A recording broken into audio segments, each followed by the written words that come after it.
Assalamualaikum warahmatullahi wabarakatuh. Om Swastiastu, Namo Buddhaya, Salam Kebajikan, Salam Pancasila. Perkenalkan, nama saya Danisa Putri Ramadhani, NRP 140219046. Saya dari Politeknik Ubaya, Prodi Manajemen Pemasaran. Di sini saya akan sharing tentang kegiatan sosial yang bisa kita lakukan dalam kondisi bencana alam. Saya akan mengambil salah satu kasus terbesar, bencana alam terbesar di Indonesia yang pernah terjadi pada tahun 2010, tepatnya di daerah istimewa Yogyakarta, yaitu kejadian bencana alam meletusnya Gunung Merapi. Berdasarkan catatan sejarah, sejak tahun 1768, Gunung Merapi telah meletus sebanyak 100 kali, dan beberapa digolongkan menjadi letusan yang sangat besar. Salah satunya adalah yang terjadi pada tahun 1872. Dentuman keras yang dihasilkan oleh Gunung Merapi pada tahun 1872 terdengar hingga radius kota Karawang dan kota Selat Madura. Dahsyatnya letusan yang pernah terjadi pada tahun 1872 membentuk kawah yang luasnya sebesar 460 dikali 600 meter persegi dan membawanya ke arah barat. Letusan besar juga pernah terjadi pada tahun 1930-an. Letusan yang terjadi pada tahun 1930-an menewaskan sekitar 1.300 korban jiwa dan menewaskan lebih dari 2.100 hewan ternak. Dan yang terakhir terjadi pada tahun 2010, tepatnya bulan November. Pola letusan yang pernah terjadi pada tahun 2010 itu merupakan pola yang sama persis dengan letusan pada tahun 1872. Dan erupsi yang pernah terjadi pada tahun 2006 merupakan sebuah peringatan ancaman yang berubah tadinya ke arah barat menjadi ke arah selatan. Suara gemuruh dari dalam Gunung Merapi membuat terjadinya gempa sebanyak 400 kali di sekitaran perumahan warga. Sehingga gempa-gempa yang terjadi pada saat itu tidak bisa dibedakan lagi mana gempa kecil, mana gempa besar. Kemudian tubuh gunung yang bergetar menghasilkan tremor abu vulkanik. Kemudian tubuh gunung yang bergetar menghasilkan tremor vulkanik, kemudian suara tekanan gas yang mendesah, dan sementara di dalam tubuh gunung itu sendiri masih tersumbat oleh sisa-sisa lava hasil erupsi tahun 1990-an.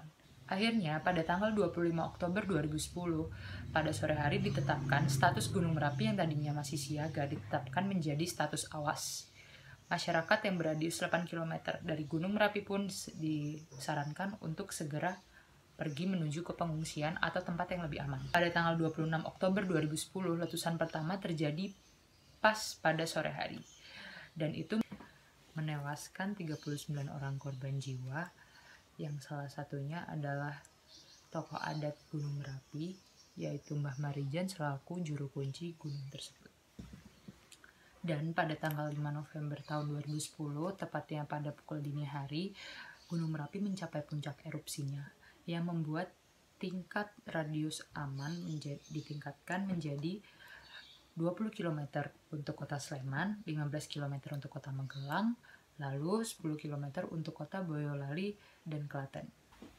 Karena warga sering mendengar isu bahwa Gunung Merapi akan kembali lagi meletuskan isinya, pengungsi yang tadinya hanya sejumlah 200.000 jiwa meningkat menjadi 400 jiwa dan tersebar di 600 titik pengungsian. Setelah mencapai puncaknya, aktivitas erupsi pun kembali menurun. Akibat dari letusan Gunung Merapi ini, 3.000 rumah warga tersapu habis oleh lahar panas dari Gunung Merapi, kemudian pohon-pohon juga menjadi tumbang, 398 jiwa manusia juga ditemukan tidak bernyawa, 3.000 hewan ternak pun menjadi mati, lalu 800 warga kehilangan pekerjaannya juga. Dan jutaan material yang berasal dari letusan Gunung Merapi ini menjadi ancaman sekunder untuk masyarakat sekitar dari Gunung Merapi ini. Kenapa? Karena di situ terdapat 10 aliran sungai yang menjadi aliran lahar dari Gunung Merapi yang sudah menghanyutkan 22 buah jembatan yang menghubungkan jalur transportasi antara Jakarta dan Magelang. Lantas, bantuan apa yang bisa kita berikan kepada korban-korban jiwa yang tersebar di 600 titik pengungsian? Bantuan yang diberikan bisa sangat beragam, terutama yang sangat diperlukan oleh para pengungsi yang tersebar di 600 titik pengungsian, yaitu adalah bantuan logistik berupa makanan, pakaian, ataupun obat-obatan. Bantuan lain yang bisa diberikan adalah seperti fasilitas kesehatan gratis, terutama yang diutamakan untuk usia lansia, ibu hamil, usia anak-anak, balita. Mereka juga kehilangan harta-harta benda mereka, tempat tinggal mereka, hewan ternak mereka, pekerjaan mereka. Otomatis dari kita sendiri pun juga harus memberikan bantuan berupa material. Bantuan material itu seperti uang ataupun pekerjaan. Dari kita sendiri bisa melakukan penggalangan dana yang secara resmi, legal, dan menjadi sifat jujur, amanah, terpercaya yang benar-benar diberikan kepada calon pengungsi.